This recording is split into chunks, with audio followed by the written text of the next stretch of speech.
All right, this meeting of the Disaster Resilience International Affairs and Planning Committee of the Maui County Council is located on the traditional Aina of the Kanaka Oiwi, who never ceded their sovereignty to the United States. We recognize that Her Majesty Queen Liliuokalani yielded the Hawaiian Kingdom under violent duress and protest to the U.S. to avoid the bloodshed of her people.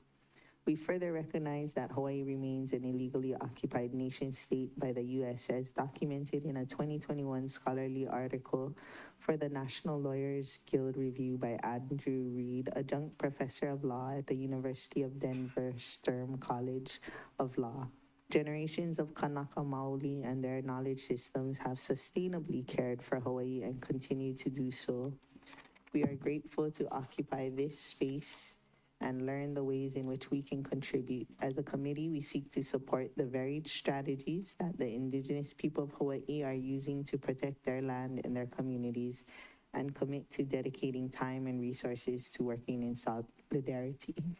From the administration today, we have Battalion Chief Ryan Otsubo, Fire Captain Parrish Purdy, Deputy Corp Counsel will have Mike Hopper and Christy Trenholm, who will substitute from 2 to 3.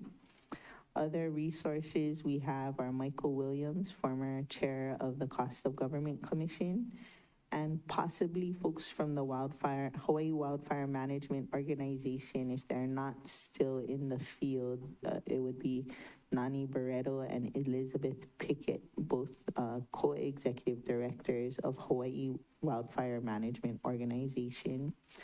Our committee staff today, we have Maria Leon, our committee secretary, legislative analyst Paige Greco, senior legislative analyst James Kruger, legislative attorney Richard E. Mitchell, and assistant clerk Jean Pokipala. We have learned a lot from all of those multi-partner meetings, and there are a couple of buckets that need to be addressed. We need, it's very clear that we need more capacity and funding and investments into our community wildfire education and preparedness programming. We know that how we are developing and managing land is contributing the most piece to the risk equation. And that's where codes and the capacity to enforce all come into play. And then we know that how we perceive responsibility is a really important factor here. We are constantly myth busting, saying, no, the fire department doesn't do everything related to fire. This is a land management issue. It's a subdivision design issue. It's a community preparedness issue. And firefighting is the last line of defense. So we want safe and effective firefighting, but the emergency response happens when all of those factors that could have prevented and reduced fire ignitions, reduced fire's ability to spread across the landscape into our subdivisions, when we have missed all those opportunities or when some of those parts have failed, then we call 911. And they should have everything they need in place to do all the good work that they are somehow making happen on not enough in our research.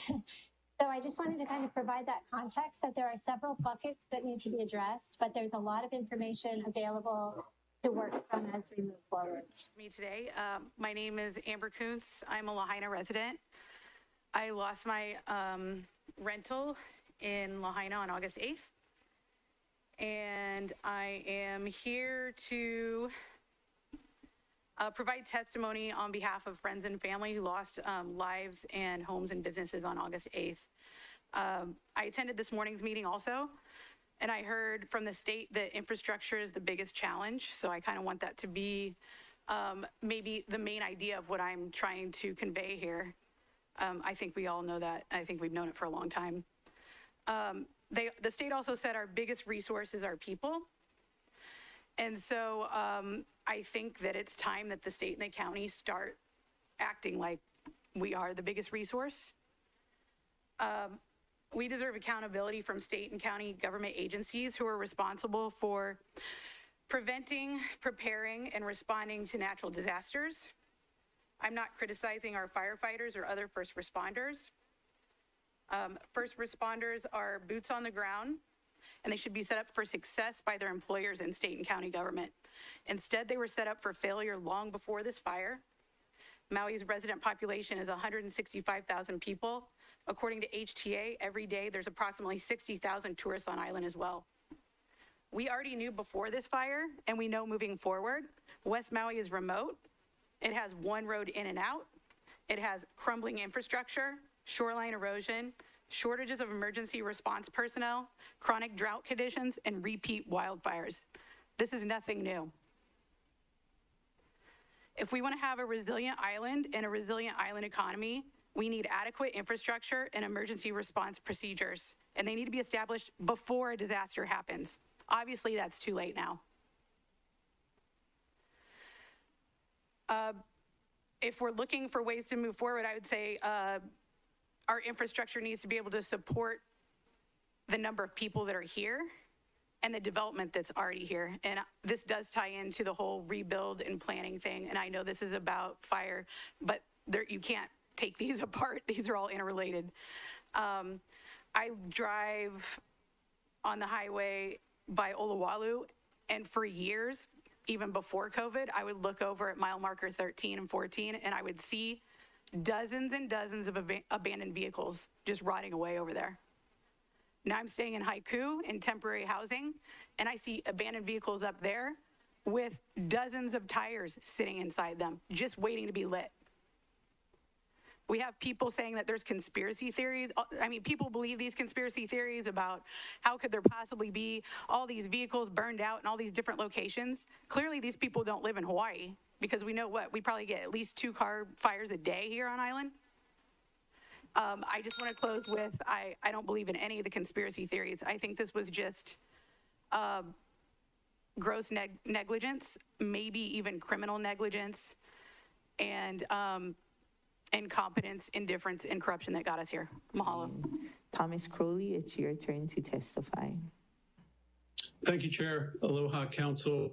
We're dealing with some very heavy issues these days, and I know that there's a lot that we want to do and some things we can't at this moment. But I'd like to offer my praise to the Costa Government's report on fire prevention. And I think it was a very well done report. I think there's a lot of good stuff in there that we should try to implement. And I'd like to also offer a real property tax policy change that maybe could be helpful in addressing the unchecked fuels in the form of overgrown grasses that feed the many wildfires on agricultural lands around Maui. Maui County's real property tax policy grants an agricultural value assessment for properties that can demonstrate they are in agricultural use.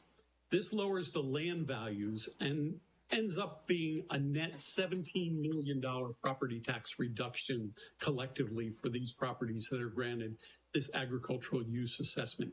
My suggestion is that before this lower valuation is granted, the landowner demonstrate that they have a process in place to address overgrown grasses.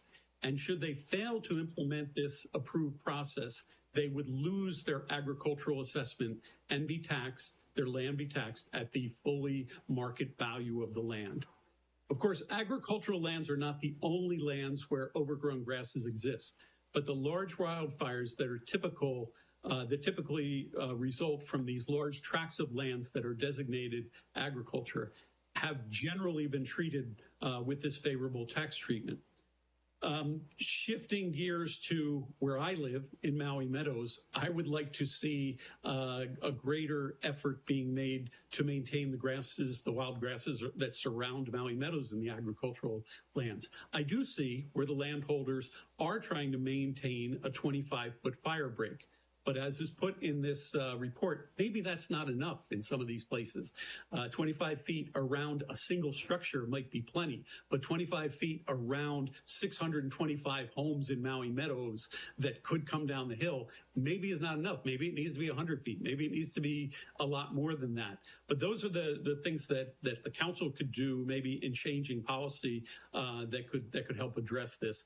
And the idea of holding people responsible who are saying, I'm using my land in agriculture for the stewardship of that land, making sure that those grasses don't get overgrown. If they have animals eating them, if the animals are eating them and they don't get overgrown, great, but if that's not happening to the degree that it needs to happen, then take away that tax incentive you give them. For some of these guys, that would make their taxes go up by hundreds of thousands of dollars. So that's a good incentive to make sure that these grasses get maintained.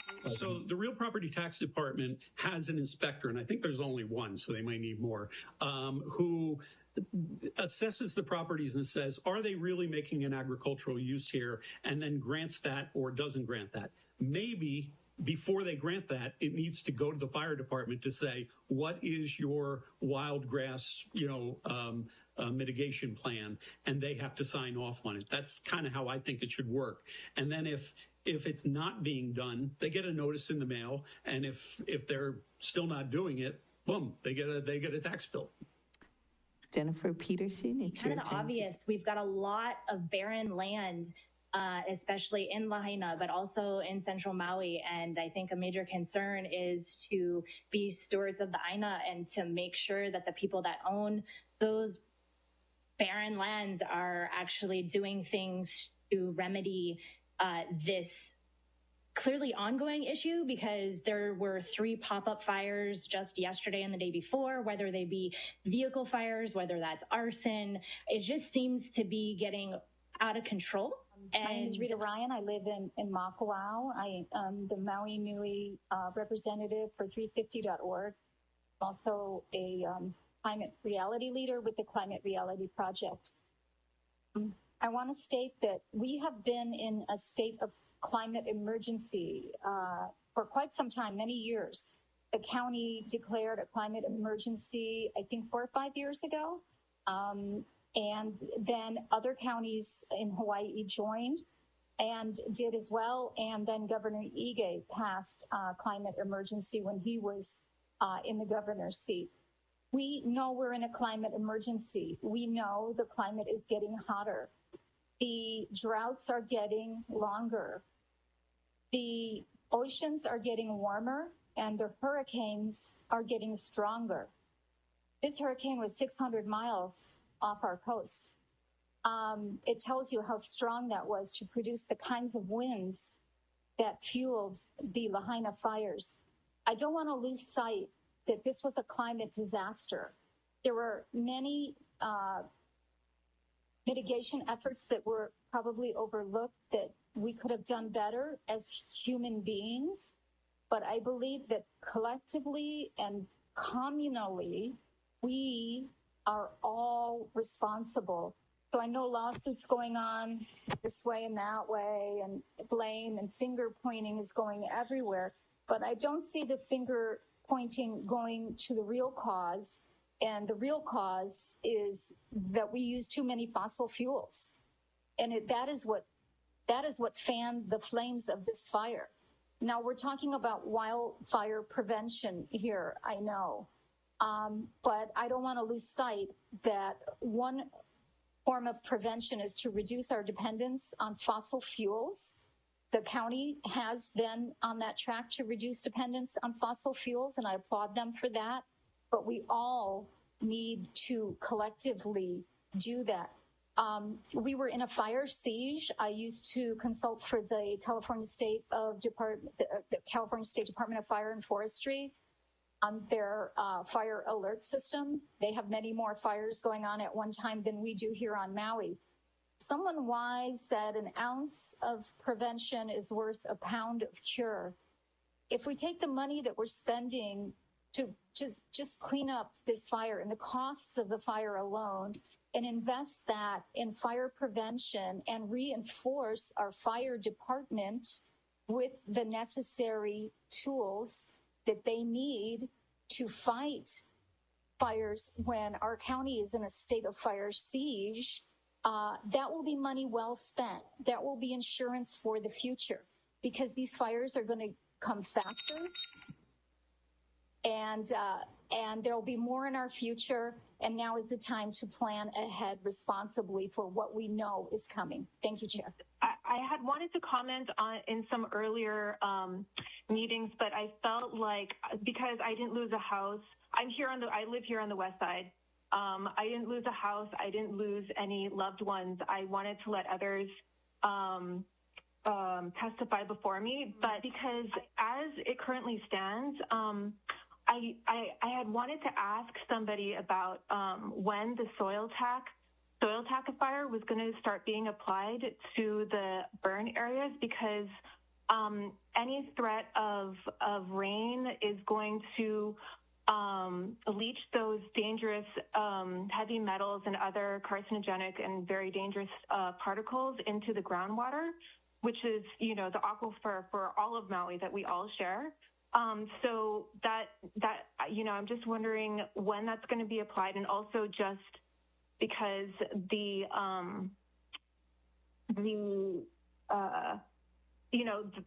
there's still like freely blowing particulate dust that's, blowing onto the highways, nearshore waters, nearby residences, all of that. And I have a solution. I'm not in any way connected to this company at all. Like, I have no connection whatsoever, but I was just looking at possible solutions that could be deployed immediately. And one company is called Sandbaggy that offers organic paper mulching.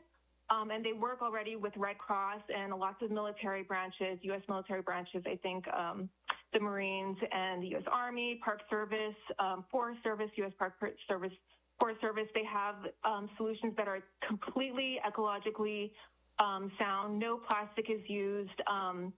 They just use things like paper and coconut coir and metal stakes. And I looked on the website. They have discounts for large orders that anybody can look up, sandbaggy.com.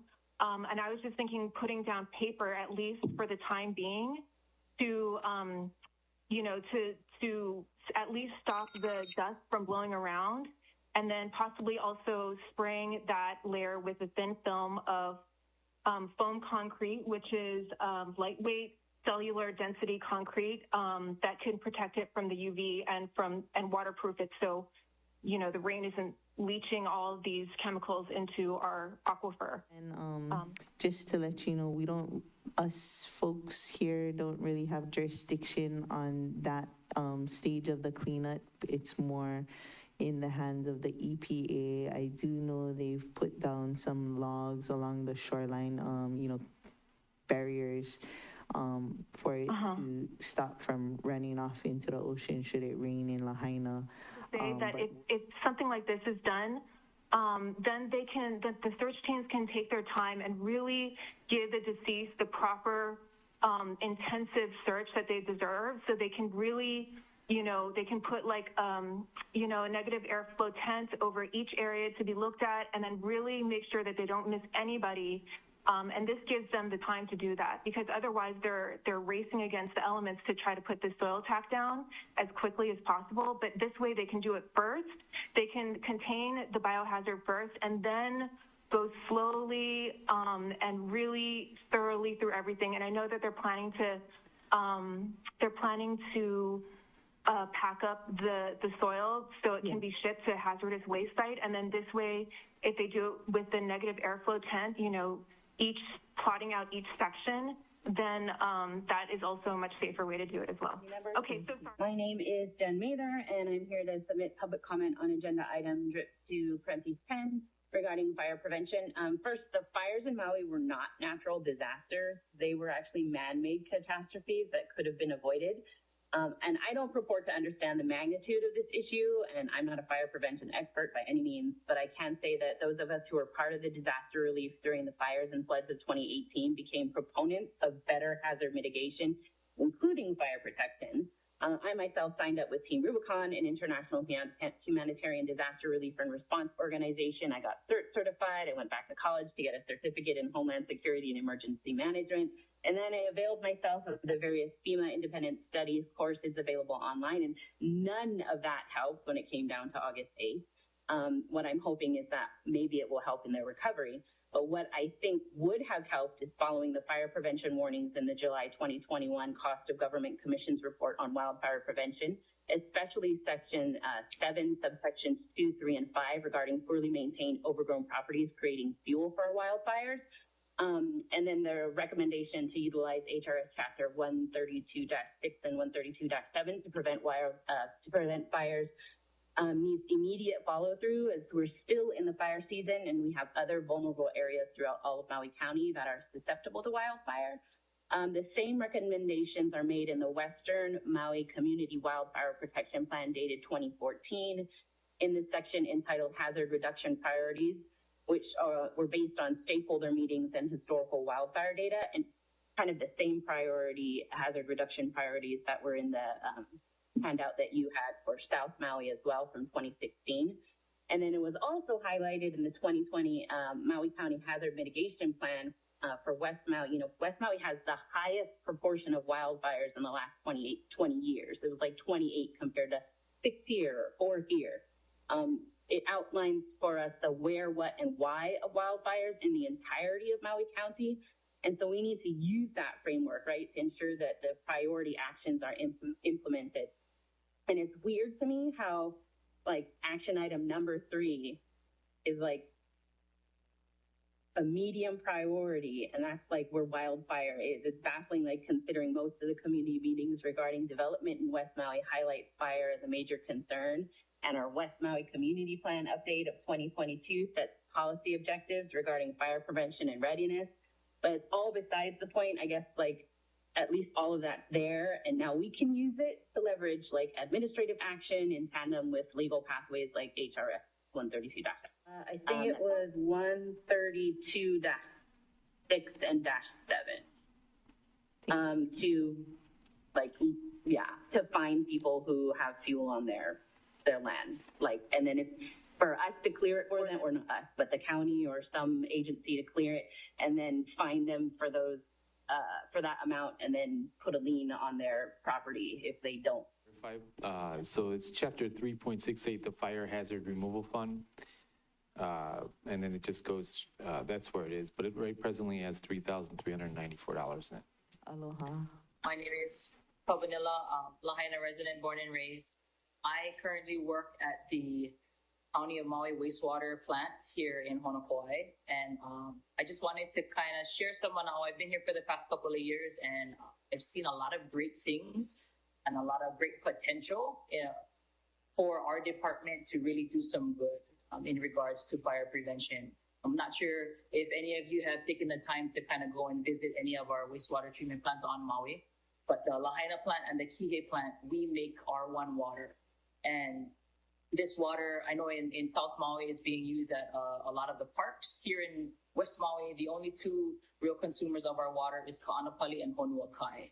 And so prior to the fire on August 8th, as long as we have flow, we make R1 water. And we were averaging anywhere between, I want to say, 3 to 5 million gallons of wastewater that we would turn into this R1 water. And the only two consumers we had are Ka'anapali and Honuakai. And so just to plant the seed, and I'll continue to try and pass this up through my chain of command, but just to maybe plant the seed and a suggestion of really focusing on, utilizing this water, especially in these emergency situations where a fire of that magnitude, could potentially happen again, maybe not here, but in other parts of the Maui County. So if we can really focus on setting up our wastewater department to be ready and available for our first responders to use, I think we can really do some good. And, because of the fire, our flows turned from, we got cut in half. So now we're only averaging anywhere between 1 to 2, maybe 2.25 million gallons of flow. And so I would hate to see us miss another opportunity should we wait to really utilize this R1 water that we continue to make. And just another thing to add, my grandparents live on the upper side of the Kilauea that was lucky enough to survive the fire. And so I know it's been talked about, but I just want to remind and then put it back in there. We can really focus on getting another egress kind of set up there for the residents up there, so that there's a way out, another way out in case of another emergency. But that's just my mana'o and mahalo. And I do want to just throw another huge mahalo out to first responders and all of the other county workers here on the west side, from the highways department to the wastewater side. There's a lot of local people here with a lot of skills and talent that were really put to the test and really just did wonders for the community in this time of need. So for the Lahaina wastewater plant, we throw a portion of it back into the system. So some of the water that we don't use, we send it back to the start of our process. And then we also, I know there was a lot of pilikia surrounding our injection wells, but we use a couple of them as just holding cells for the time being. Right now, because of the fire and the cut of flow, we actually are giving most of it to Ka'anapali. So we're not really storing anything as of this moment. But prior to the fire, it would either go, we use it in some of our machines and things that we do here, but it'll either go back to the start of the process or into our injection wells just as a holding cell for the excess water. Now, that's a good question. I know we are currently in the I want to say the first phase of a pretty big project that is set to, right now we take, our R1 goes as far as the Ka'anapali Reservoir, which is a reservoir on the upper side of the golf course there. And so that's from there, it gets fed, Ka'anapali feeds it to their golf course, and Honuakai takes it from that force main, or that main piping to the reservoir. To my knowledge, that's as far as it goes right now. But I know we're currently in a phase to set up to, hopefully in the future, I think they're looking to get it all the way to Launiupoko. I'm Dennis Kaihui from Kenai. I didn't expect to come testify. I'm listening first, you know. But I think it was an important thing I should, because we are kind of focusing on Lahaina. The pilikia was actually started from a fire, but the real pilikia still exists, and that's climate change. Because for me as an engineer, retired engineer, I did some tests, water tests, I did some research, and I come across three things. This ocean level rises. It's going up 1.6. That's almost 3 feet. And then we get the bird migration. It's changing, but not here. It's over somewhere in the Amazon. They're not going higher elevation because it's too hot. So we have beach whales happening. We have to be prepared. And how we have to do is through data and information. I think when we focus on only the small part of us, we're not seeing the bigger part. I would propose the county should look into that. Because for me, as alternative energy, alternative farming, alternative water, I came across this because Maui is changing. Our growth, our population going to change, so we must change. We must change the way we did things. And the next thing I would say, I would really encourage to start looking into the siren emergency warning. That's what really will make the big difference. We could have made some little bit different changes in there, but I think I would suggest, this proposal, make that work somehow. And the last thing I want to offer is that these fire hydrants are freshwater. When I was working down under, we didn't work with freshwater, we worked with saltwater. So we can use alternative water for that purpose. But yet you still have to drain it, once in a while. But I think if we can look at it differently, we can really be stronger on a site that we're not really focusing on. So we say, wow, the grass is brown. That is awareness to me. That should have been already acknowledged, as an engineer or maybe as an official or whoever. We have Albert Perez to be followed. Been doing a lot of research. I live in Kula, and we were in the area that was impacted by the storm, but fortunately, the two fires that came near were only a mile away. Well, they came as close as a mile is what I want to say. Anyway, I'm here with some suggestions, not talking about the past, but just some observations that I made in the last couple of weeks. We were fortunate that the power went out here before the power lines came down, because otherwise that could have started a fire, and the wind was blowing 80 miles an hour, and we would have been directly in the line of fire, only 600 feet away. So we're very fortunate that happened. And I appreciate that Hawaiian Electric came by and put them up very quickly, but they put them up the same way with wood poles and uninsulated wires. So I realized after that they had just recreated the same vulnerability that we had. So I'm hoping that there can be some improvement in the way that things are put back. The first trees that came down were the jacarandas. The second trees that came down were the eucalyptus. And the third trees that came down were the wattle trees, all of which are extremely flammable. And they're everywhere. They're invasive. I think that they should be a priority for elimination, at least within certain distances of structures. And they should be replaced with fire-resistant vegetation, native if possible. If it's non-native, then it should be also non-invasive. I have found out that they had a problem with wildfires in Mexico, and they started planting fields of agave, which don't need a lot of watering. Whenever it rains, they suck up all the water and they keep it, and they are very resistant to burning.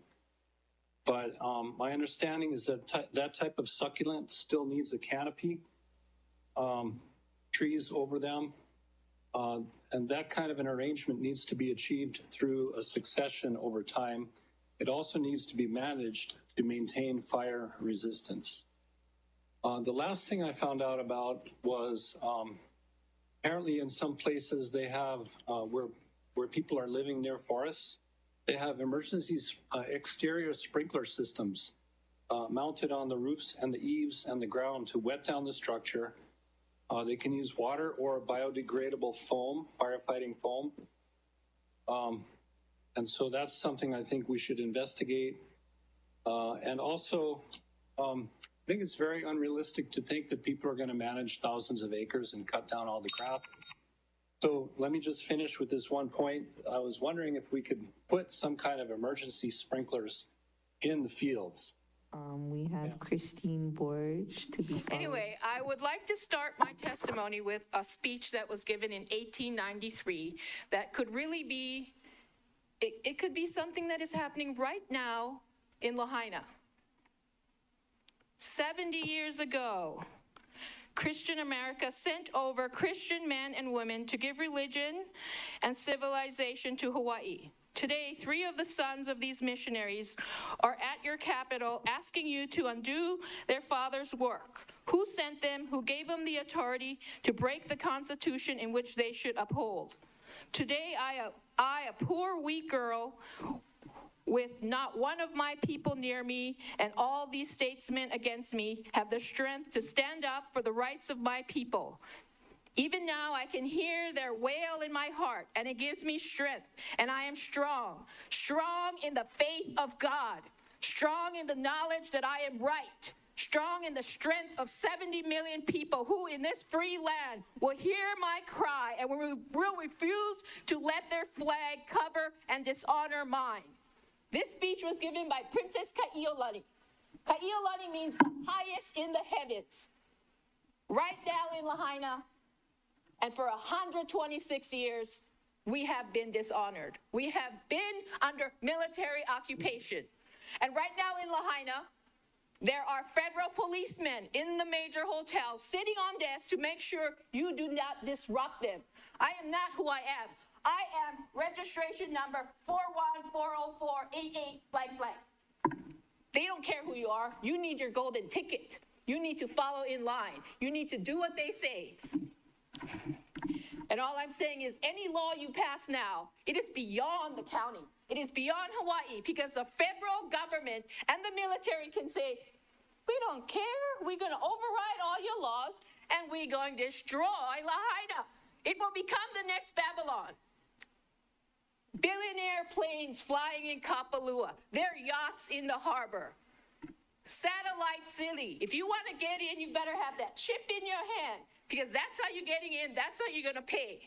And they don't need workers. They can use avatars. And if you are a worker, punch in with your chip. Your paycheck is with the chip. And when you leave, they clear all memory of what happened that day. This is true. This is real. And I tell you this, in the name of Jesus Christ and God, who is my Lord and Savior. Look at me. The fire was planned. It was planned and it was years in planning. Now, what are we going to do? We are warriors. We will not give up our land. We will not desecrate that kingdom of Hawaii that is there. That was once the kingdom of Hawaii, and it still is. So we are here for you. We are following you. We're asking you, Yahweh, hear our cry. Protect Maui, protect Lahaina, protect the people. Remember, we are warriors.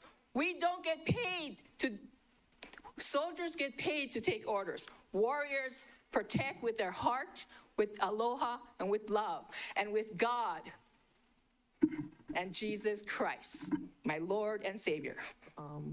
Kaniloa Kamaunu to be followed. Alo mai kako, Council Kaniloa Kamaunu Koino. I don't know if you remember when Helen Arcar was mayor and there was a fire up by Ma'alaya and a directive was given to let the fire burn itself out. And it went, you know what I mean? And what people don't realize that, especially to our culture, a lot of, species of animals as well as plants that were destroyed because of that directive. What was scary was that the directive carried on. Several years later, and I asked a friend that was one of the trainers, I said, would you have let that, he was retired at the time, would you have let that gone on? That, so he said, no. We train our men to run. That's why they run. That's why they carry these hoses upstairs. He said I would have made them run because that's their job. Another thing is several years ago when Paului Shopping Center had that fire over there, it was Salvation Army at the time. The directive again was to let it burn itself out. And I started to get weary of the directive that the fire department was going into.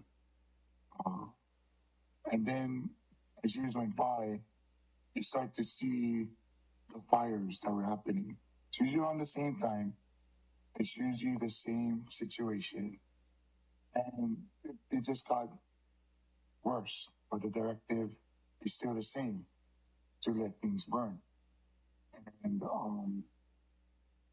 then last year, we had that whole mountain range that went out towards Kaanapali side. It was just, what I don't understand is, you're talking about resilience. I mean, kind of too late because everything burned. The biggest catastrophe that you could think of happened.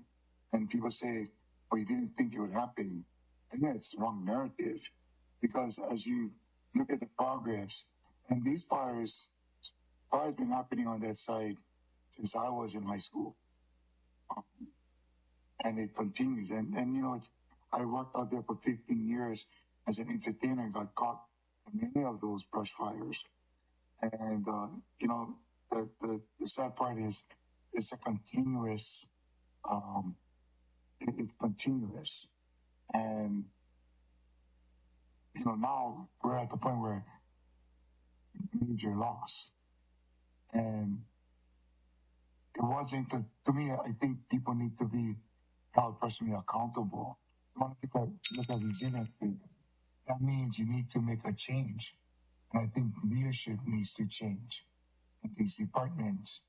And nothing against firemen individually, but if that's the directive, and this is the outcome of that directive, then resilience only makes sense that the problem is not, you know what happens every year this time, the season, the winds, the part of these electric wells having this effect, but nothing has been done. So if you want to look at resilience, that means people need to be fired. People need to be also brought up on charges because of the massive loss of life. And even one life is critical. And the thing is to see this happen every year. And I've been stuck in many of these fires. And I'm just lucky that I wasn't there. And we could have been there coming home. And we could have been stuck. And, the thing with the water, it's got to be settled. I mean, we're talking about these things now.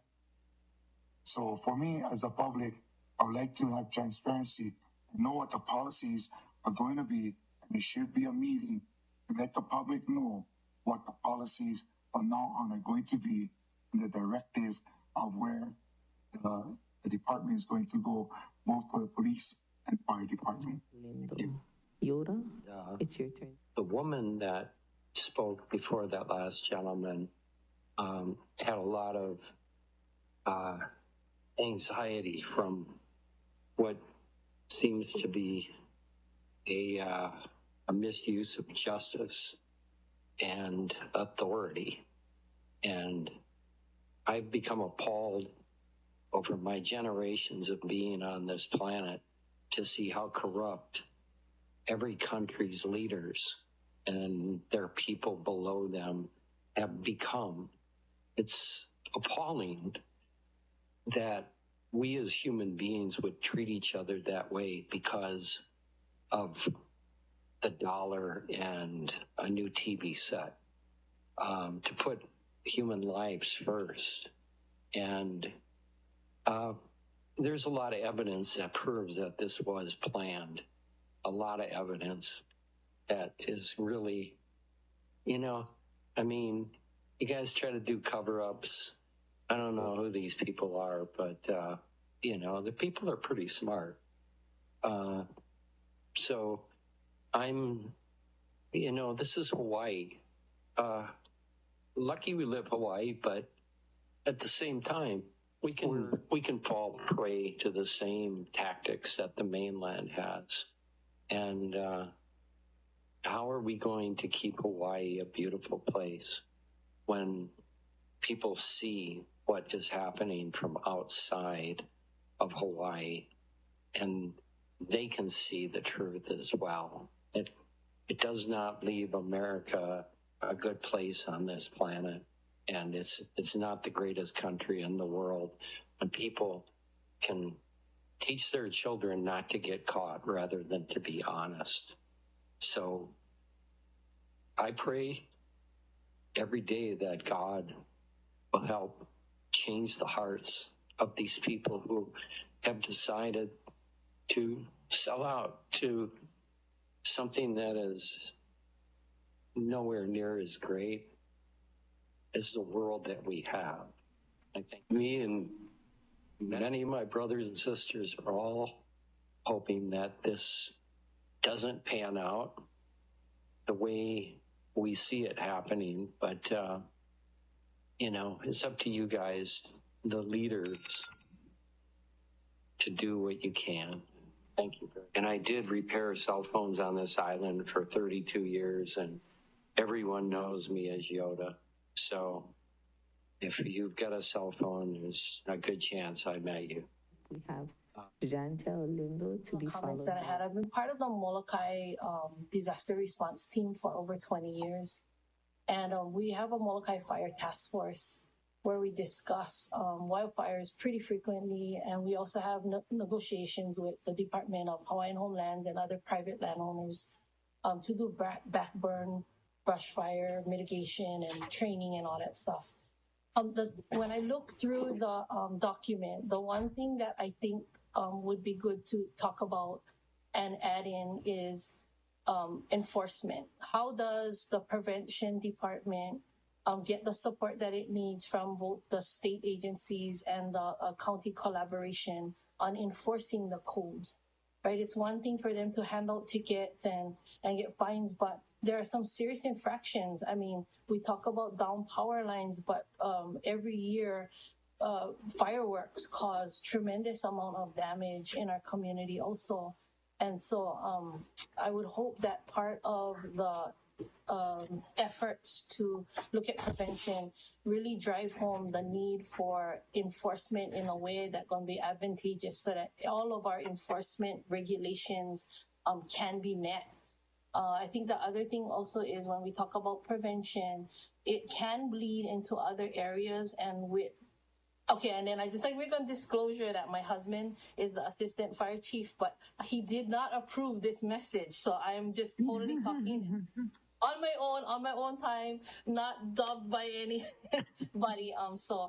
But from my perspective as a community member and advocate, I think part of what is necessary too, as you deliberate on prevention, is looking at what kinds of deficits we're going to have going into the next couple of years. Firefighters, emergency services were greatly affected too.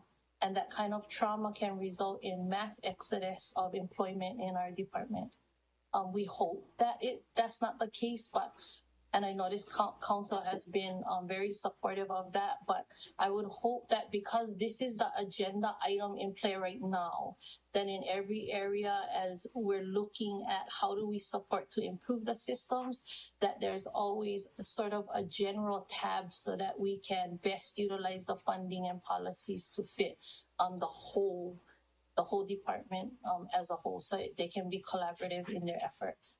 I also would like to just say that I appreciate what the council has done in the last 4 years to support the fire department, because I don't think very many people understand what your contribution to increasing employment, fire equipment, and the upgraded systems that you have done for equipment and trucks and things like that, how much it greatly helped.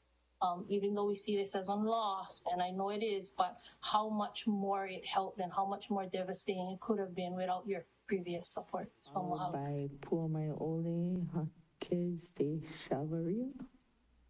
First, might I extend my heartfelt concern and love for all the family, friends, and colleagues that have suffered due to these Maui fires. It is an exceptionally fragile time for Maui and Hawaii, and I know we're all trying to find balance and purpose during this tragic time.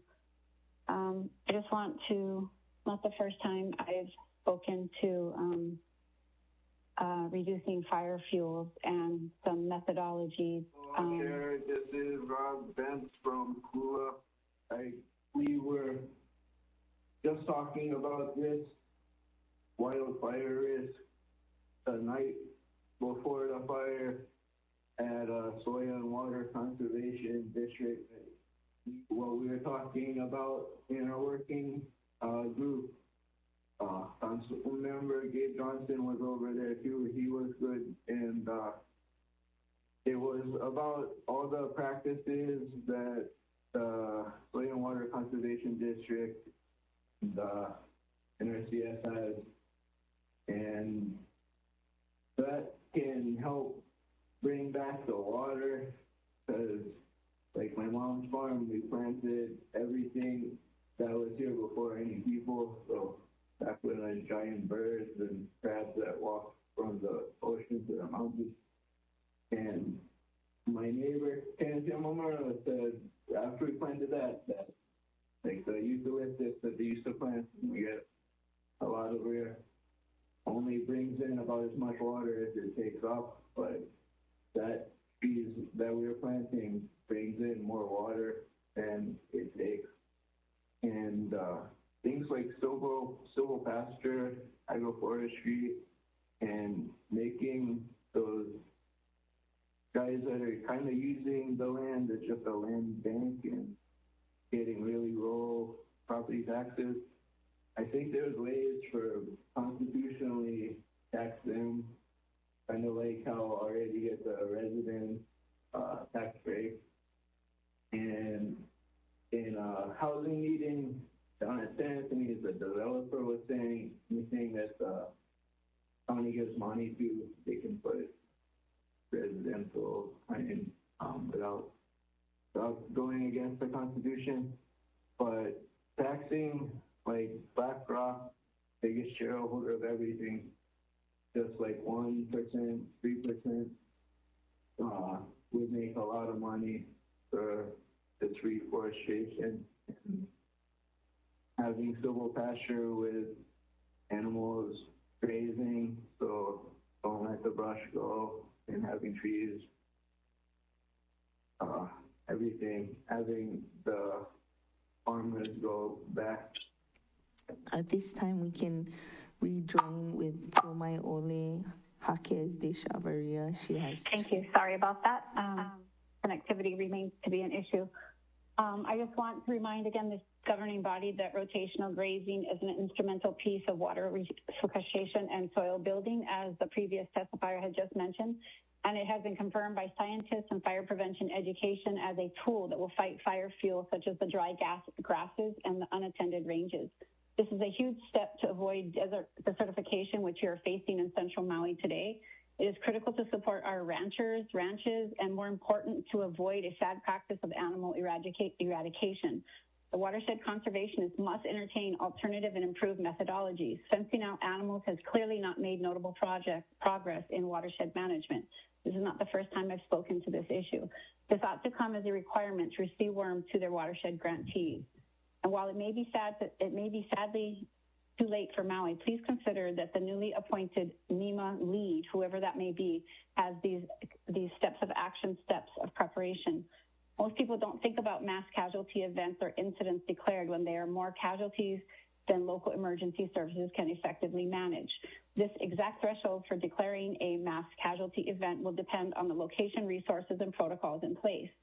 Still, a mass casualty event is generally declared when the number of casualties exceeds the capacity of local emergency response systems. A MCE, or mass casualty lead, may be declared in a rural town if there are more than 5 injured people at once. In contrast, in an urban area with advanced medical facilities, a mass casualty event may not be declared until there are 10 or more casualties. Maui has certainly surpassed that. Local emergency management officials will declare a mass casualty event in a consultation with first responders and medical personnel on the scene. The goal is to ensure all casualties receive timely and appropriate medical care and that resources are effectively allocated to prevent further loss of life or injury. A mass casualty plan typically includes several components, which may vary depending on the specific location and context, but generally have seven areas. I've put these areas in the e-comments. I know I'm running out. It looks like there's fires out in Lahaina, but there's getting ready to be another fire in the community. One thing the government can do is govern, and in the future, and probably you might have to work with the state government too, is try to keep the insurance agents from jamming everybody up with higher rates next year. I wanted to start with our fire department resources. We heard a lot of testimony, and we heard some of the testifiers referencing 132-6 and 7, Member Johnson referencing, that was HRS, and Member Johnson referencing 3.68.10. On the call today, we have Captain Parrish Purdy, Battalion Chief Brian Otsubo, as well as Fire Chief Bradford Ventura. Said, HRS 132-6 deals with fire chief duties, as well as it mentions like you guys checking, I think it's prevention that goes out and checks schools and other urban areas, but it doesn't mention fallow lands. Can we check on fallow lands? Do we need to work with our state to include this so you guys can have the resources and the time to do so? How can we ensure that our fallow lands are also being inspected and have what we need to prevent this from happening again? You're correct. You're referencing the duties of the fire chief in section 132.6, and there. Just to be clear, what we did this year was we actually added an additional $50,000 worth of support for this. It's with the Department of Finance, though, because they're the ones that are going to actually execute the payment to the vendors and the liens on the property if they're not paid back to the department from the landowner.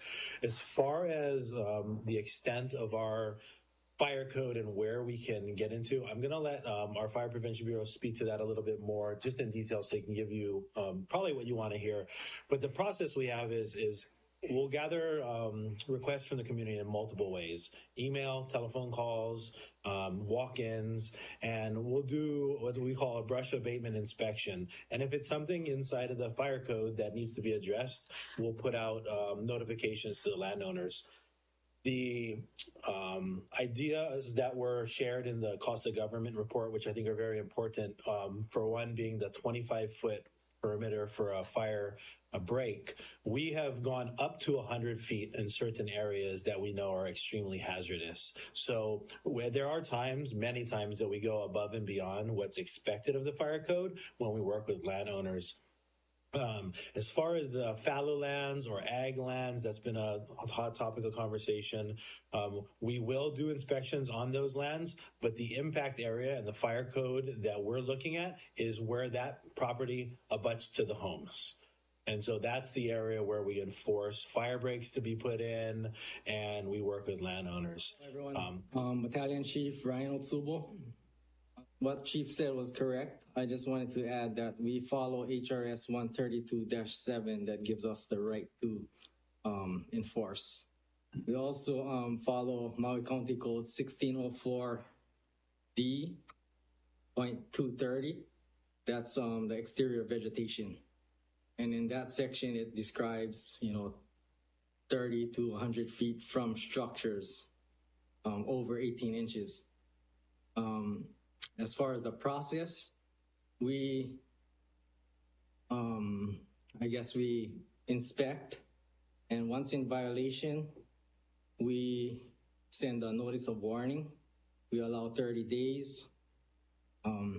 After that 30-day period, we re-inspect, and if nothing is done, we send a notice of violation. And then another 30 days, we inspect again, and if still nothing is done, we turn it over to Corp Council. And from that point on, we get our county vendors to clear land, and Corp Council, works on the fees of collecting the mitigation fee as long as with the violation fees. And in 2021, we created this MFD WUI program, which is Maui Fire Department's Community Risk Reduction Program for Wildland Urban Interface. And in that, we meet with community heads. We educate them with the fire code. We give them proactive measures. We have this Ready, Set, Go guides that we work with HMO to put out. Here's the guide. And we give each household a guide. We also let the community know that how to do a self-assessment in their area, subdivision. And once the violations are, if they have any questions on the violations, we send the inspectors to verify. And at that time, the inspectors go out and do our enforcement process. And then the last thing we do is meet with our in-district companies, and we do a pre-plan with the subdivisions. And so far, we had 8 subdivisions that we went through this process. And they were all, happy with the outcome. We posted it on Facebook, Twitter, and Instagram, and soon to be on the county website. R1 water is there, and I'm thinking of South Maui where there's an abundance of pasture land, Mauka.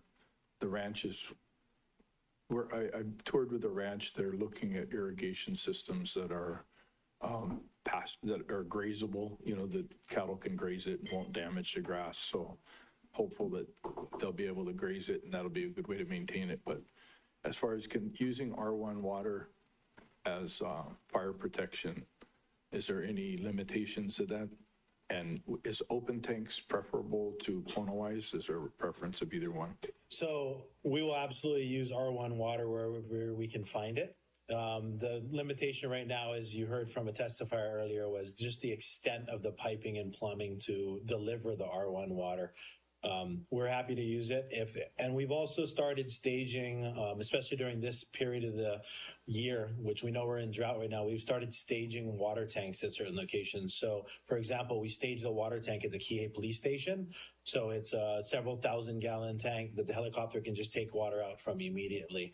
But if the ranch was going to be using R1 water for both watering as well as storage, and if it was an open top storage tank, our helicopters would be able to dip up in a lot of these wildfire protection plans, as well as the cost of government. And we would totally support landowners. We can work with them on where to place them. Some people don't always realize that the helicopter needs space away from like power lines, trees, all those sorts of things. But we can provide input where those should be strategically placed from Hana all the way to Napili. I believe the county has a plan expanding the size from 12-inch to 18-inch and running the R1 water north towards, for irrigation towards Bear, for the seed crops. I'm advocating also possibly if we could run it south and have it up. So if there was a reservoir, that would be beneficial. I'm just looking at different ways that I could advocate the use of it for multiple benefits. Absolutely. Not only for ag, but also for a source for fire protection that is away from power lines and Malka and accessible. So I guess it's a budgetary issue, but the department would be supportive of that. Absolutely. And if there's a way to make it gravity fed so it doesn't rely on pumps, then they could set up, like one of the testifiers said, a sprinkler system along the highway area so that they could just turn those sprinklers on if there was a wildfire above the highway area. So, Chief, it looks like the administration had suspended Chapter 19 on permitting. And normally during the permitting process, we have the department kind of come through and weigh in on some of these projects, housing projects, particularly if we have enough water pressure to fight fires in the areas, and egress, access in and out, as well as turning ratio for the fire trucks. So I'm looking at, my question is, when it comes to fire code and building codes, is it one and the same? Section, but one thing that will come out of this, these recent events, is how important the fire code is, and how we do stick to the fire code, and to keep everybody safe as we can. So, Cap Purdy, if you're on. Both the fire code and the building code work hand in hand.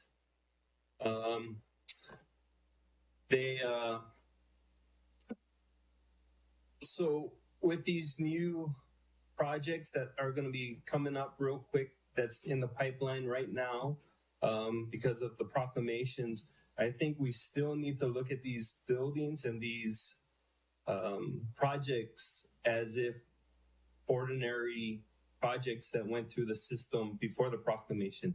We still need to look at the building code. We still need to look at the fire code and make sure that these buildings or proposed projects still meet those codes. Just because the proclamation is there doesn't mean that it's free will, as you could say it, where they can just build without following code. Codes are there for a reason. Codes are there to help and try and save lives. We dove in deep with the Western Maui Community Wildlife Protection Plan, the CWPP, the Upcountry Maui CWPP, South Maui CWPP, the County of Maui Hazard Mitigation Plan.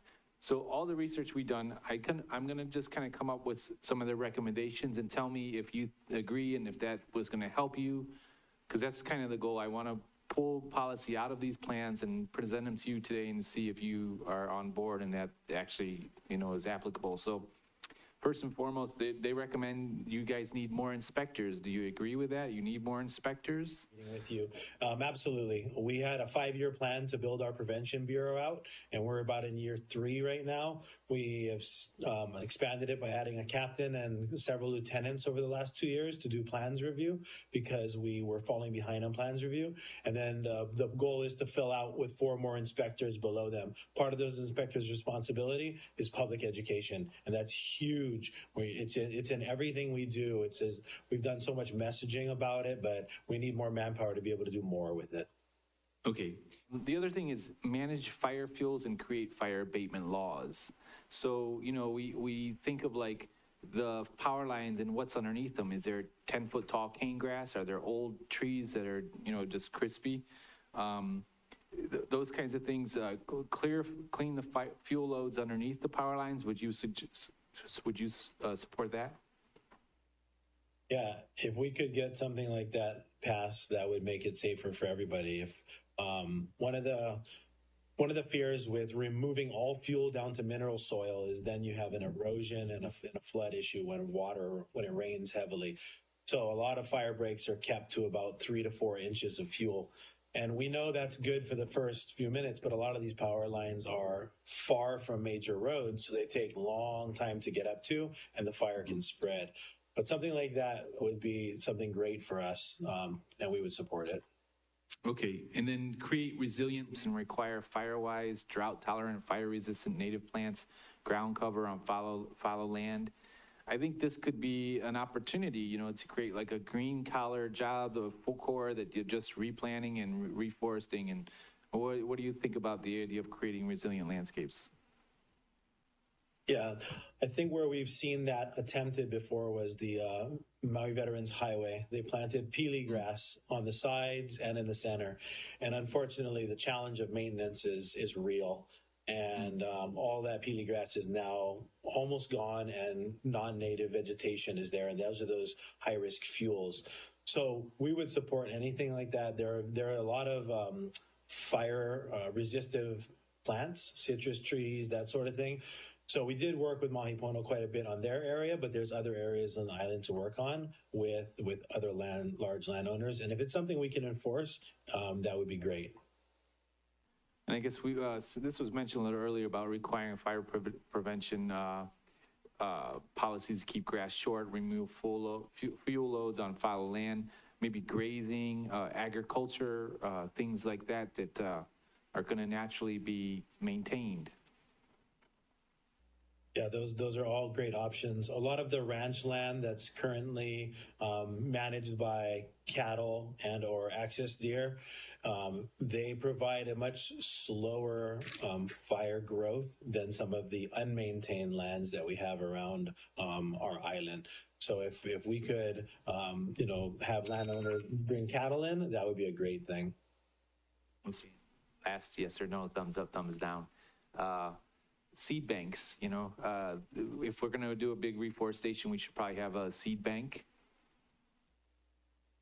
Yeah, I'm personally not familiar with those, but anything we can keep green and fire resistive and vegetation is going to help with a lot of things in the future. And just to share with everybody, we all know what happened last week and how strong the winds were. To give everybody an idea, 200 yards off of shore, 600 feet off of shore, a boat caught on fire, surrounded by water.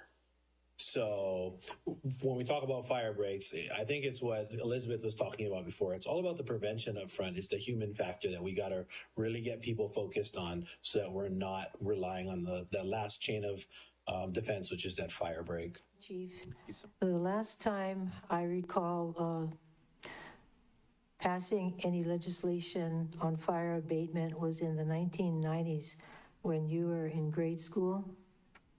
And so I was wondering if anything has changed since then. Have you amended the code so that it includes more than somebody's next door neighbor overgrown grass yard? Have you made any changes since then? Yeah, so I'll kind of share the process. We adopt a new fire code every 3 years, And in that state fire code, the counties all have the ability to add amendments. People understand that we try to look at the risks in our community and access, water, and the issues we're faced with to provide the best fire code for our people to keep everybody safe. People too, Bo? As far as the fire code, ever since I've been in the captain's position, it wasn't changed. How it works is the model code, which is I guess the national code. There's experts that revise those every 3 years. So if there's anything to be changed, it would come from there. We also add our state and county amendments, so we have the ability to change it. As far as the brush code, it hasn't been changed in the time I was captain. Okay, I think perhaps maybe one reason that, Chief, is because the plantations took care of most of that. The large areas are either covered in pineapple or sugarcane, but now they're fallow land, and that's the reason why perhaps there hasn't been a change to the code. Because when we passed that ordinance on fire abatement, it wasn't part of a national code change. It was a separate amendment. So I recall that very clearly because for the very first time, people had to be responsible for their properties, and there was enforcement. So now I would imagine, we have to take another look at it and enlarge the areas, especially the huge owner properties. We have to figure out a way to make that work. So I'm hoping that this committee or another committee will be addressing this issue. Thank you. For my opportunity, I wanted to kind of follow up a little on Member U'u Hodgins about HRS 132.6 and your comment that a boat 200 yards offshore surrounded by water caught on fire, that if 30 to 100 yards from buildings and structures is enough, and maybe we should propose an amendment to 132-6 to specifically call out fallow ag lands, maybe within 500 to 1,000 yards of residential buildings, and if you would be supportive of that, because fallow ag lands aren't specifically called out. It's all buildings, premises, and public thoroughfares. But it doesn't specifically call out ag lands. It exempts state-owned airport facilities and the interior of private dwellings. And so I just was wondering if you would be supportive of adding fallow ag lands within 500 or 1,000 yards of residential dwellings.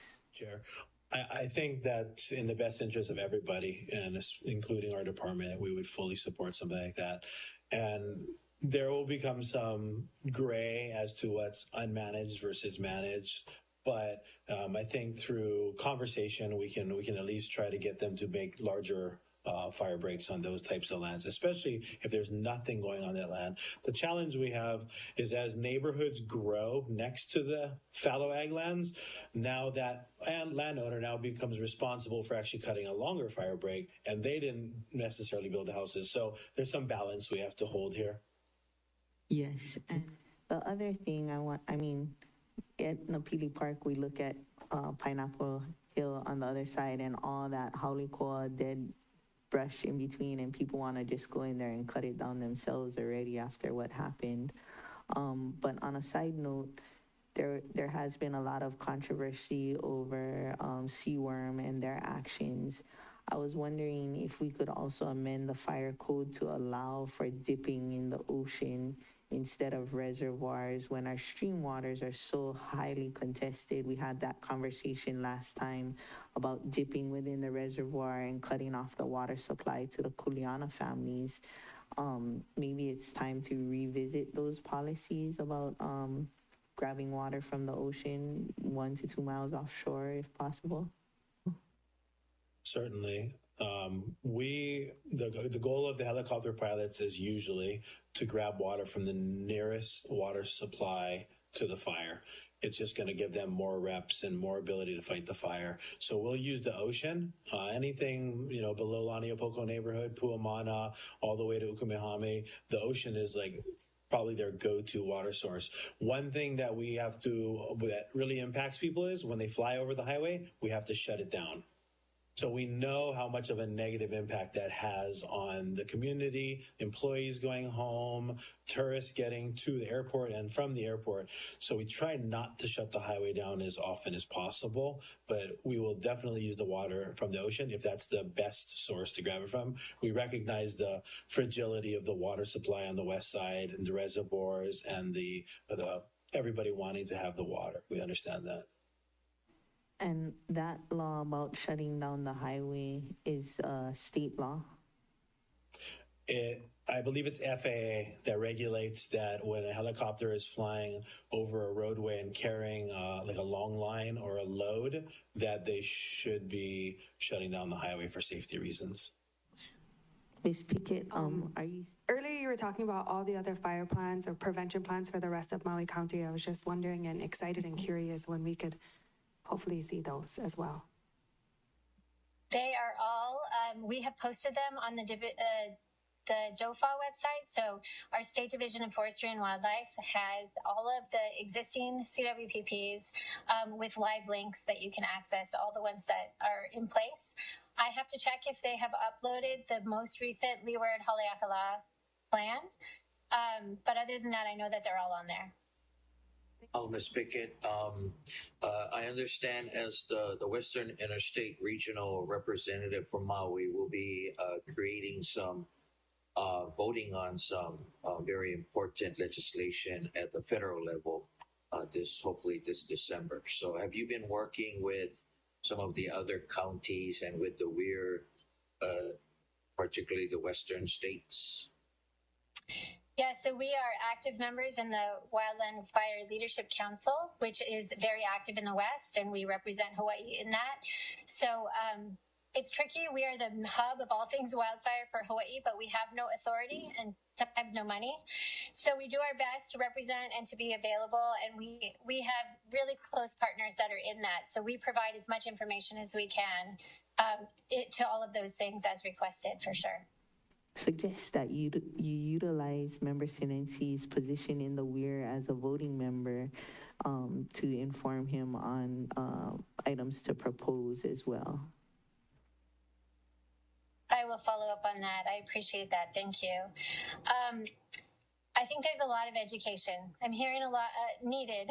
I'm hearing a lot of discussion around topics that there have been a lot of people working on for a long time. We know what our sources of ignition are. We know that they're 99% human caused. We know that it's campfires, fireworks, vehicles, equipment, either welders, grinders, all the way to power equipment. So we know those sources of ignition, and we could really use help to reduce those. Some of that is awareness in our human behaviors, and some of it could probably be legislated. And then we know that once that spark happens, it travels across fuel. Fire is not like other natural hazards where you're stuck with wherever the tornado goes or the flood or the tsunami. Fire can only travel where there is something to burn. And that's where all the discussion about vegetation management is going to be essential. But there are a lot of myths and misunderstandings. It's not clear the entire area. We can be strategic. There are established best practices. And then frankly, everything done beyond leaving it fallow is already reducing risk, whether it's active agriculture, whether it's grazing, whether it's converting to a less fire-prone type of vegetation. We recommend native, drought-tolerant, fire-resistant plants, but the whole thing doesn't have to be completely changed. You can do it patchy, you can do it in strips. There's a lot of we know a lot of information. So as we move forward, if we can be of aid or help in thinking through that vegetation, we're available and of service to that. There's a lot of people working on it specifically for Hawaii and our ecosystems and environments. It's just sitting fallow is the absolute worst thing. And so there are things that we can do. And then once the fire starts, it goes across the vegetation and it hits subdivisions. We need our subdivisions designed to be fire safe from the start. And so 2/3 of our communities have one way in and out. we need to retrofit and design safe in the first place. And so some of these things can be legislated with proper fire roads and access. And then to underline what Chief Ventura mentioned, we have to understand fire better as we're making decisions, because it's not just the flaming fire front that touches something and then burns. Our biggest issue is embers that are thrown, sometimes miles away, and wherever they land, they can start a fire. And so beefing up the community preparedness programs is essential, because the homeowner preparedness, good housekeeping, sweeping leaf piles, removing dead and dying vegetation, cleaning out leaf gutters, rain gutters. These are things we know about. There are existing programs to support communities to do this kind of work. That doesn't need to be legislated. It just needs to be, there needs to be capacity to support those programs. And Hawaii Wildfire runs the Fire Waste program for the state. We work closely with the Community Risk Reduction Program for Maui Fire Department.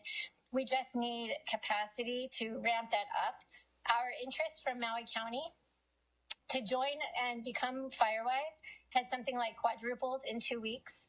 And so I just want to say that there's no one solution to fire. There's a role for everyone. And I'm really glad to see an emphasis on legislation and budgets and allocations, because that's the role that I think we have really long wanted to see to aid all the rest of the pieces. To talk about that. I also was the one to write the community wildfire protection plans with my team. And so if you have follow-up questions specific to the process or the results or what our communities and agencies and farmers and everybody wanted to see happen, I'm happy to follow up on that. Thank you so much. I'm glad to hear that support has quadrupled for the work that you're doing. I think we'd all like to follow up with next steps on how to harness that support of people signing up, especially as a way to honor all our victims from our community. Yeah. Committee Chair Paulson mentioned the idea of the helicopters moving loads, and one of the so for Lahaina, water source is a mix of groundwater and surface water with 14 reservoirs. So a proposed priority would be to install water tanks around the margin of communities to serve as dipping tanks for helicopters' fire suppression. That way they wouldn't have to cross the highway. But I guess it comes to that idea of, well, stream water is such a overused area. Have tanks maybe double as water troughs for ranching? Or I know that might be one way, but what say you, chiefs? Yeah, no, those are all great ideas. And if we can work with landowners to want to put these on their property, we fully support it, especially like you're saying, a multi-use thing. If you could put a big enough tank on property that feeds into troughs, then they could have livestock on there to work on the fuels, and then we could have a water supply for fighting fire above the highway. That's a good situation there. So, and then I think Councilmember Cook mentioned using effluent water to irrigate fuel breaks. That's one of the recommendations out of the plan. I support that. And so, did you want to add any more to that, Chief? In regards to using the R1 water? Right. Yeah, just like I was saying, we're happy to use that water anywhere we can get our hands on it. And I know sometimes having redundant systems obviously is good. So if we rely on one water system and it becomes unusable, to have a second R1 system in nearby is a good second option if it becomes a backup. We can also use it as our primary if it's the closest thing to a fire. So we have no problem filling pumpkins for the aircraft or utilizing it directly into our apparatus. Term for me, pumpkins. Did the Department of Water Supply finalize mapping out all of the fire hydrant locations to be used for fire preparedness planning and response? I know they were planning to. That's a good question. We'd have to double check with them as far as their future plans go. Okay, and just as a side note, I don't know if you remember these two kids from Lanai a few years ago. They had this app that they created for the firefighters. Do you remember that? That they had an app that you could put on your phone, and if it would ping where all of the fire hydrants were in Lanai City. So for our little town, it was great. But I don't know if could you expand on that, where the apps would show where the fire hydrants were. So certainly, we have that data in our fire trucks, and it's on our mobile data terminals. What we don't have all the time is a private water hydrant, but we have all the Department of Water supply hydrants in our truck. That would make work for Lanai. So then how about the saltwater question? I like the idea of what the testifier mentioned. You know, some pumps, you know, some fire hydrants could use saltwater. What's your say on that? Yeah, saltwater, as we all know, can cause devastation to metals. So it'd be something that we'd have to maintain in our apparatus after the use of saltwater. It's definitely would be our last choice. But with the abundance we have around us, I don't know who would be responsible for that. If it would be a DLNR thing, or I'm just not sure whose jurisdiction that would be to put in the pumping and plumbing for that. I know it's tough on pump equipment, but with proper maintenance and flushing the systems, you could limit the corrosion. I mean, PVC doesn't corrode in salt water, and I know it's last resort, but something like that. Yeah, in our trucks, the pumps will go up to 200 psi, and so all of our piping in our trucks is now built to a stainless steel grade, so that's good.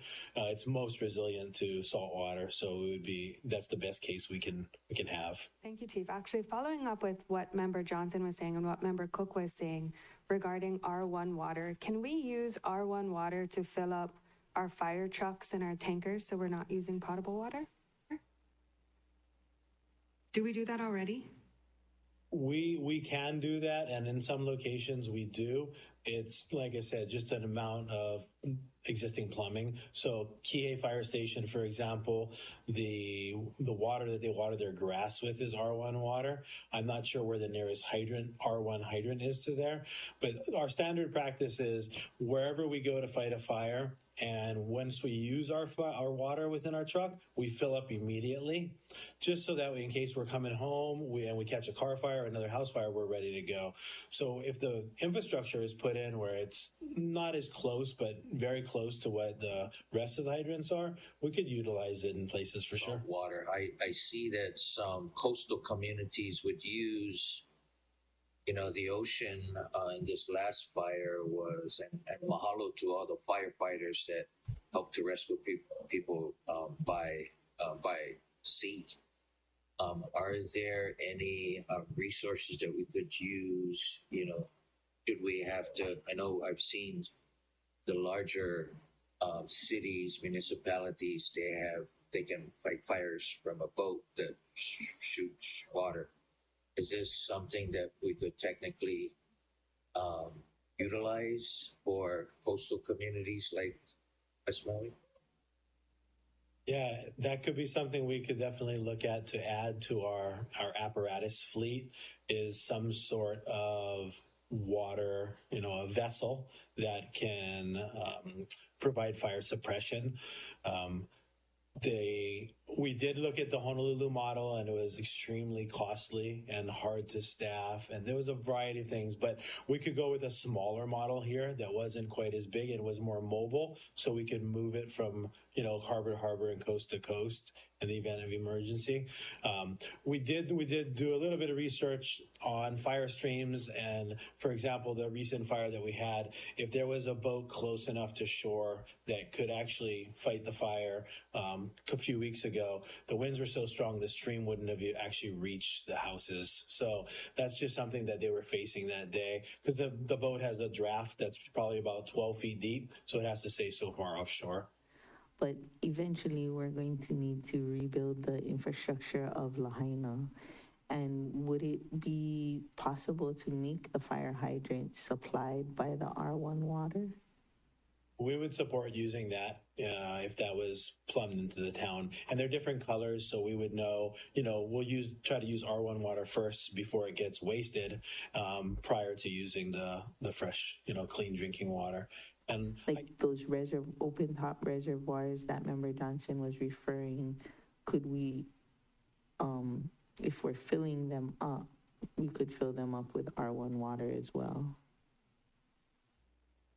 Yeah, we don't have a problem using either type of water. I guess the owner of the reservoir that's responsible for managing the dam around the reservoir is usually the one I'm assuming has the rights to the water that's coming their way. And our statement as a fire department here in Maui County was, especially during drought time of the year, if there could be some water available for quick firefighting, but we understand the struggle with water. We don't need them to be full because we know there's a competition for water here. To the fire hazard removal fund, the 3.6. I want to work on ramping up the language. When do you think would be a good time to discuss it? Obviously, $3,394 is not good enough. So maybe we put it in the package we send out, the package we send off from the county to the state, but is there a timeline or some time you think would be a good time to discuss ramping it up? My memory, we did request $50,000 this year, and it's with the Department of Finance because they'll be the ones that actually pay the vendors once we reach the 60 days and a notice of violation. So instead of us handling the money, we moved it to the Department of Finance. So we should have about $53,000, which is a good start. So if we wanted to make it more robust, when would you think, would that be budget season for you? Yeah, that would be good. And we can basically go off of what experiences we're having right now. A lot of times we have compliant landowners, so we don't have to spend any money. We just give them the notice, we work with them, we meet with them, and then they're compliant, and then we don't have to go pay anybody to clear the land. They do it themselves. Chief Otubo spoke about our WUI program, which is we started in the state, nobody else did it, and we've been working with Hawaii Wildfire Management Organization. What it looks like is, like she says, everybody's has a part in this. We work with the landowner. We recommend all the FireWise neighborhood recommendations for the list of things that Elizabeth had mentioned around your house, the housekeeping.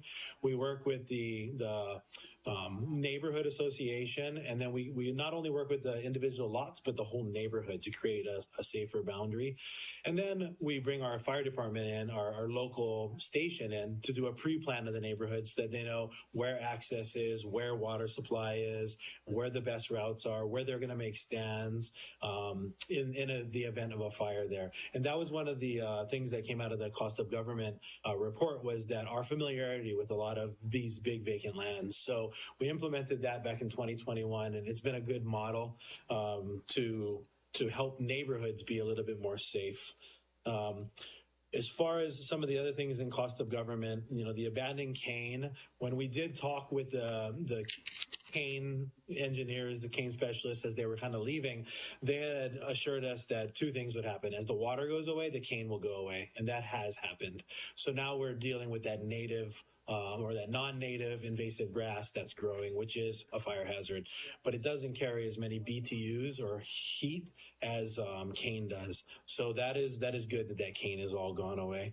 The fire breaks, we'll continue to make them as big as we can, and then if we can get the legislation to change for those fallow lands, then we would definitely support that. Give you a couple statistics for brush abatement, because we get calls all year long. In 2021, we had 81 calls for brush abatement. In 2022, we had 37. And in 2023, so far, we've had 34. And we try to address those with every single landowner, every single complainant, so that we can make every neighborhood safer. Another statistic that was in that report was the number of acres that burn, and you saw a steady climb in acreage burn. Obviously, COVID had a lot to do with this, but in 2021, we were down under 500 acres of burnt grass. So that was a great year for us, safe and sound for the communities. And in 2022, it was down to 6,135. So there was a big peak in 2019, which sparked this cost of government report. And we've made these, contacts with the community to try to reduce that over the time being. The other things that we're doing is we're trying to write more grants so that we can support these community wildfire protection programs. It's important that we update them The South Maui one, for example, is going on 7 years old, so it's time to update. So there's about a $25,000 to $30,000 cost to do one of these with Hawaii Wildfire Management Organization. So if we can get funding for that, we'll do it. And then additionally, since 2019, we've added wildland trucks in Lahaina, Ho'olehua, and we added a tanker to Kula.